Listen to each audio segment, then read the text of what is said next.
La mort accidentelle du Français David Poisson, lundi à l'entraînement au Canada, a tragiquement rappelé que la descente de ski alpin restait une discipline extrêmement dangereuse, la plus mortifère des épreuves olympiques, malgré les constants efforts pour assurer plus de sécurité.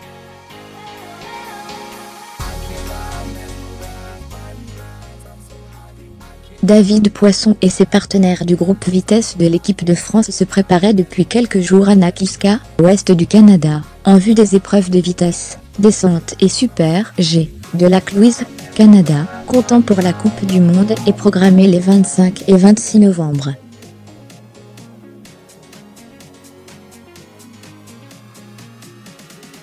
Âgé de 35 ans, Poisson, médaillé de bronze de descente aux mondiaux 2013 à Schladming, Autriche, s'est tué 16 ans et 2 semaines après Régine Cavagny, la skieuse du Grand Bornand avait heurté un coach allemand lors d'une séance d'entraînement commune aux Françaises et Allemandes sur un glacier autrichien, le 29 octobre 2001. Souffrant de lésions cérébrales graves, la jeune femme était morte 2 jours plus tard à l'hôpital d'Innsbruck.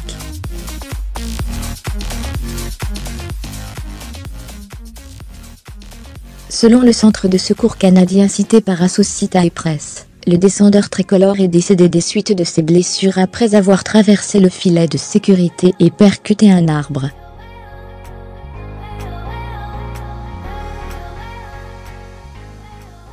Michel Vion, le président de la FFS, avait, lundi, indiqué sur Ski Chrono qu'il aurait perdu un ski avant de chuter.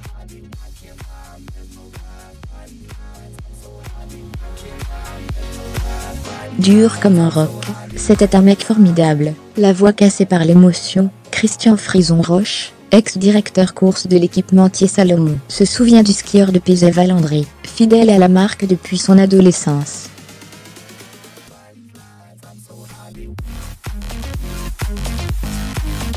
Effectivement, Caillou, son surnom dans le groupe de l'équipe de France de vitesse, était jovial, souriant.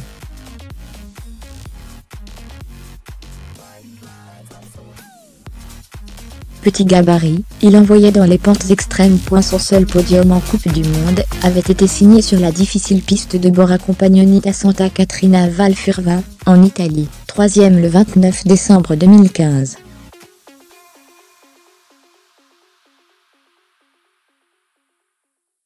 Il avait aussi échoué au pied du podium sur les 2 monuments du circuit, la Stelvio tout en verglas et des Verts de Bormio, 29 décembre 2009. Et la mythique Streff de Kitzbühel, 26 janvier 2013.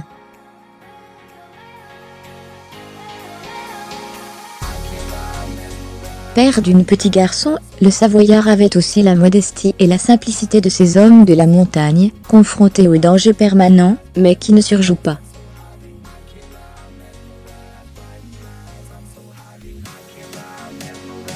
Quand on lui demandait s'il ressentait parfois la boule au ventre, voire s'il éprouvait la peur, avant de dévaler des pistes, avec des pointes à plus de 140 km/h, avec pour seul viatique 2 planches et un casque, il souriait.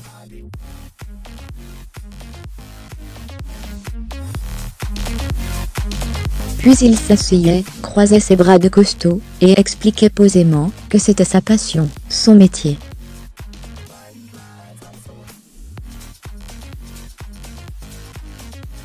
Enfin, presque de l'ordinaire. Comme pour les sports automobiles et motocyclistes, le ski alpin a payé un lourd tribut aux morts sur le champ d'honneur, avec 12 depuis 1959 entre entraînement et compétition.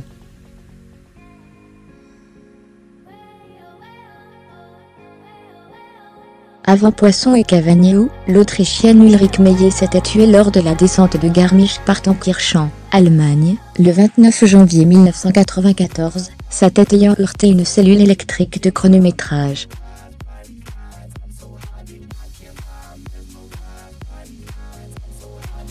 Il y eut aussi le long calvaire du grand espoir italien Leonardo David, maintenu en vie artificiellement pendant plus de 5 ans, et déclaré mort à 25 ans, en 1985.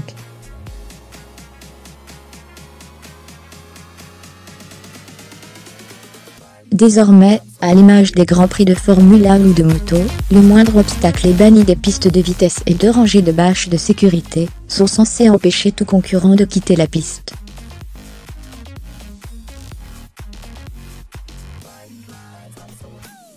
Ce qui était arrivé pourtant au prometteur Silvano Beltrametti, lors de la descente du Val d'Isère, le 8 décembre 2001.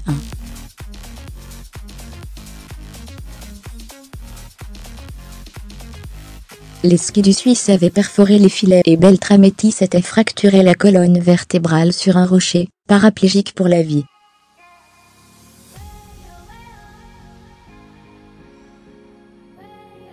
Comme si le mauvais sort avait commencé à distiller son poison, David Poisson avait perdu son père, emporté par un cancer, il y a 2 semaines.